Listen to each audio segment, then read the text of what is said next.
ышаныч. Бүгүн жогорку кеңештин күн тартибинде Кыргызстан менен Казакстандын ортосундагы миграциялык абалды жакшыртуу боюнча мыйзам долбоору талкууланды. Анда сиз өзүңүздүн оюңузду да кенен айттыңыз. Негизи бул мыйзам кандай багытта иш алып барыш керек?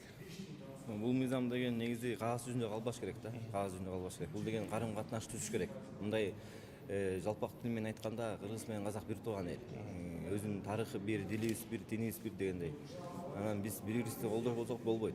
Бул биздин өйдө жактагылар ачык айтканда биздин жаңы шайланган президент барып Казакстандын президенти Касым-Жомарт Токаев менен келишим түзүп сүйлөшүп, бул кагаз жүзүндө калкып атат.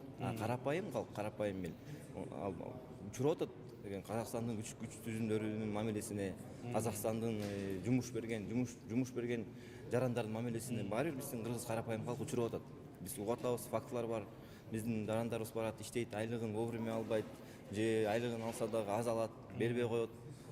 Бул деген Казакстан менен Кыргызстандын ортосундагы миграция, ички иммиграция маселеси бул могу границадан эле башталат да, границадан. Пограничниктердин мамилеси биринчиден. Андан кийин деген полиция, Казакстандын полиция деп коет, полициянын мамилеси биздин жарандарга. Ошону жакшыртуу үчүн биз мамлекеттин имиджи болуш керек.